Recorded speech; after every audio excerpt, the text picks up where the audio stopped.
Halo dulur-dulur cakcuk dimanapun kalian berada. Semoga sehat semuanya dan tetap dilancarkan rezekinya.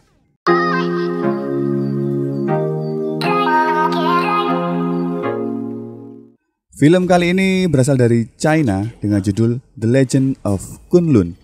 Film adventure ini menceritakan tentang sekelompok orang yang satu ingin mencari keberadaan ayahnya dan yang satu bertujuan untuk mencari kehidupan yang abadi.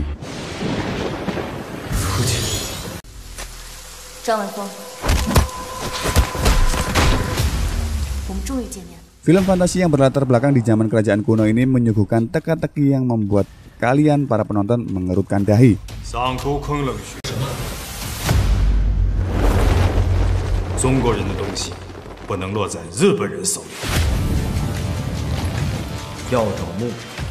Wes, gak usah kesuwen, siap no cemilan, utut, ambek kopi, dan lungguh sing ganteng.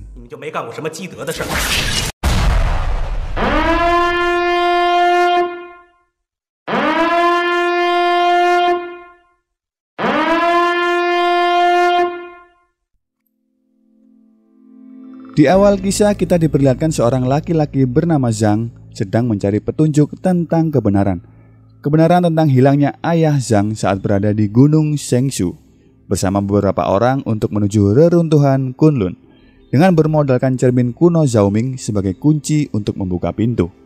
Dipercayai di dalam reruntuhan Kunlun tersebut terdapat harta yang sangat diinginkan manusia dari zaman kuno, yaitu hidup abadi.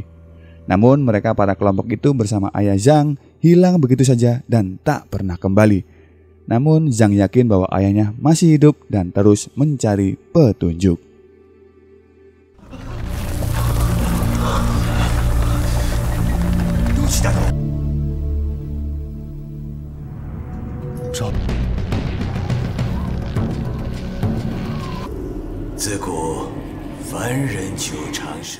Di scene berikutnya kita diperkenalkan oleh seorang gadis cantik dan seksi yang bernama Ryomi Chiba. Kita panggil Chiba aja ya biar gemes. Yang berasal dari kerajaan Jepang. Ia didatangi oleh kelompok yang dipimpin oleh Ansan dan juga gurunya. Guru Ansan yang berniat membeli tubuh Chiba malah berakhir tragis. Ia dihabisi dengan mudah oleh Chiba dan juga seluruh anak buahnya kecuali Ansan sendiri. Kelihatannya sih mereka ada kerjasama dengan tujuan masing-masing. Kita lanjut aja ya.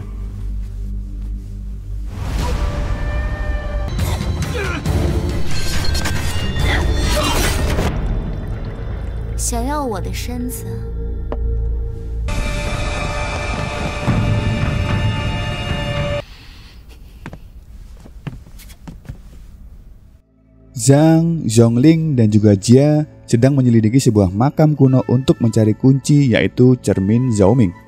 Mereka menemukan sebuah mekanisme kunci yang berisi teka-teki untuk membukanya. Teka-teki yang sulit membuat Zhang teringat akan pesan ayahnya untuk membuka sebuah mekanisme kunci di dalam makam para petinggi. Kunci berhasil dipecahkan dan sebuah pintu besar di hadapan mereka terbuka lebar. Tiba-tiba, tanpa mereka sadari, Chiba dan Ansan berada di belakang mereka dan menyerang. Seketika mereka terpojok karena kelompok Chiba datang begitu banyak. Di sini diceritakan bahwa Chiba telah lama mencari Zhang.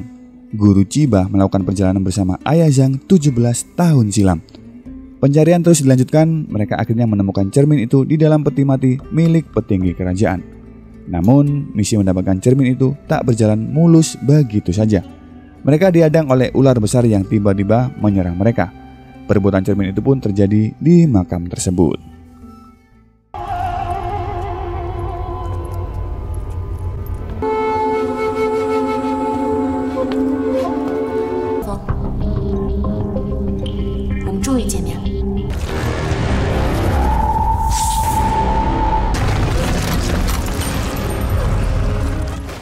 Cermin kuno Zhaoming akhirnya jatuh di tangan Chiba.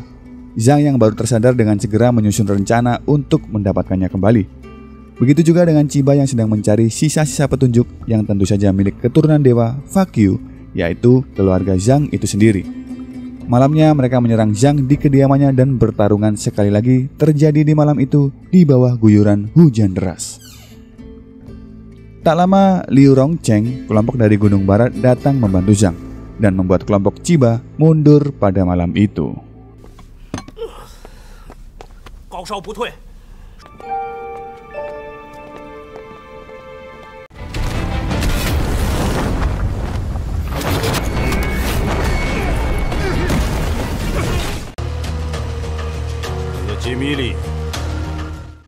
Tuan ke-6 dari Gunung Barat Liu menjelaskan tentang kejadian 17 tahun silam yang melibatkan ayahnya dan juga guru dari Chiba.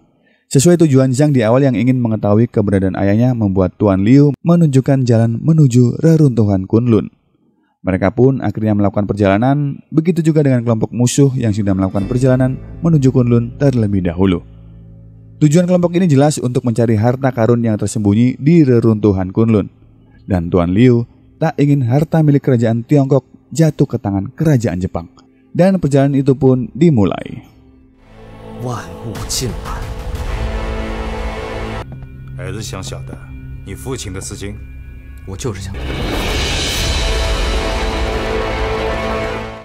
Halangan dan rintangan mereka lalui bersama. Mendaki gunung bersalju, cuaca dingin yang menusuk tubuh, hingga mereka yang hampir jatuh dan terbunuh. Akhirnya mereka sampai di reruntuhan Kunlun. Memasuki area reruntuhan yang begitu gelap dan dipenuhi tulang belulang manusia yang tak selamat, membuat mereka merasa was-was dan teka-teki makhluk penjaga makam yang bisa saja menyerang secara tiba-tiba seperti di makam sebelumnya. Lagi dan lagi mereka kedatangan tim Chiba yang sudah memasuki reruntuhan. Mereka pun tertahan. Zhang menanyakan maksud sebenarnya tujuan mereka menuju reruntuhan Kunlun. Tentu saja Chiba menjawab bahwa berdasarkan gurunya yaitu Hirose Kuwahara, di reruntuhan ini menyimpan harta, langit, dan bumi. Chiba juga menjelaskan tentang penelitiannya yang menyatakan bahwa gurunya telah tewas namun ia tak menemukan tulang belulang milik ayah Zhang. Besar kemungkinan ayah Zhang masih hidup di dalam reruntuhan ini.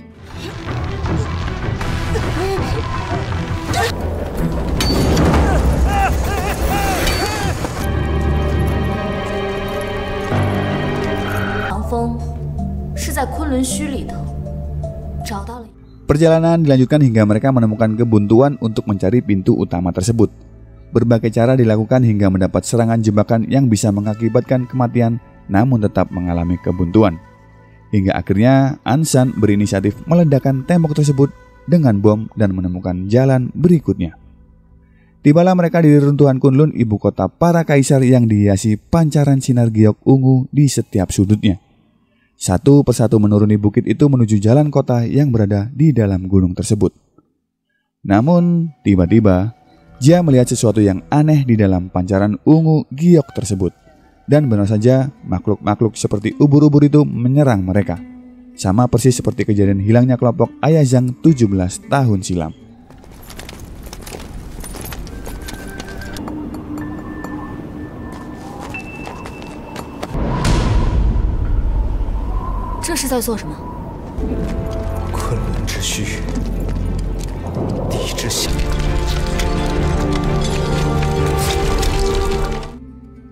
Tibalah mereka di tempat yang disebut akar pohon ungu, tempat berkumpulnya para dewa.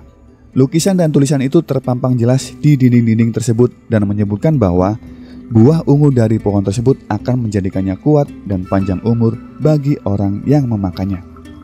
Seperti yang disebutkan Zhongling saat menerjemahkan tulisan-tulisan itu.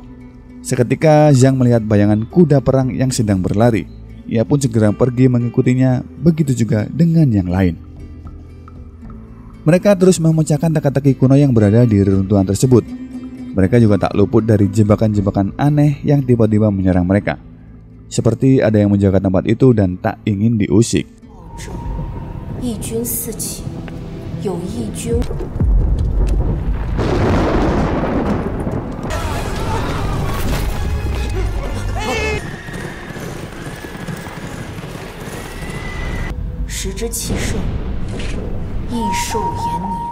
Tibalah mereka di sebuah giok besar yang melambangkan 9 divisi dewa. Dengan segera Ansan menempelkan cermin kuno itu. Namun Chiba melarangnya dan membiarkan Zhang yang melakukannya. Seperti sebuah kunci yang terbuka, dari dalam lubang tersebut muncul sebuah pohon berbuah ungu seperti yang disebutkan di lukisan tadi. Pohon ungu tersebut yang baik karena mengembalikan barang milik Jia kini berbalik menyerang setelah terprovokasi oleh Chiba. Mereka pun berusaha menghindar dari serangan pohon tersebut. hingga akhirnya Ansan terjebak lilitan pohon itu. Chiba yang berusaha menyelamatkan Ansan, namun pohon itu seakan telah menelannya. Di sisi lain, sepertinya pohon itu berpihak kepada Zhang.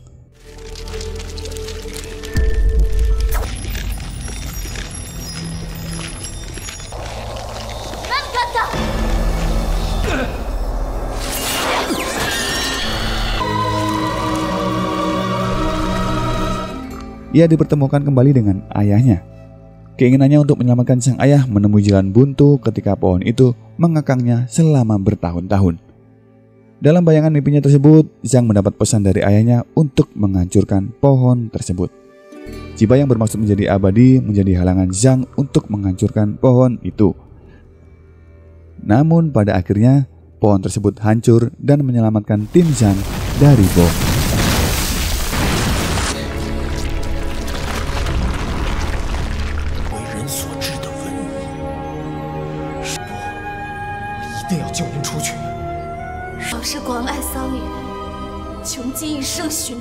Di akhir film, Tuan Liu menceritakan tentang pengorbanan ayahnya untuk menyelamatkan istrinya dari kematian, yaitu Ibu Zhang.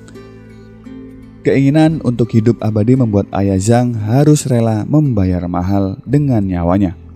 Temuan barang satu-satunya milik ayahnya yang berada di Tuan Liu hanya sebuah tongkat dewa, dan Tuan Liu berharap Zhang dapat menjaga harta langit dan bumi di berbagai tempat.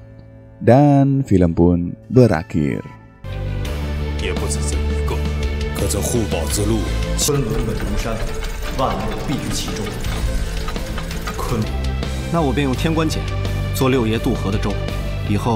Oke dulur, film bergenre action, petualangan dan juga fantasi ini memberikan pesan kepada kita bahwa harta yang kita kejar-kejar selama ini bisa berbalik menyerang diri kita sendiri. Ketamakan, keserakahan, dan ambisi yang tak wajar suatu saat akan menjadi bumerang dan akan menghancurkan kehidupan kita. Ingatlah bahwa semua ada porsinya. Selama kita bersyukur dan terus berusaha untuk mendapatkan apa yang benar-benar menjadi milik kita, insya Allah kehidupan kita akan menjadi tentram sampai akhir hayat. Wes, cukup sekian perjumpaan kita kali ini. Saya Denny Cakcuk undur diri. Sampai jumpa di film-film berikutnya dan salam Cakcuk. Goodbye.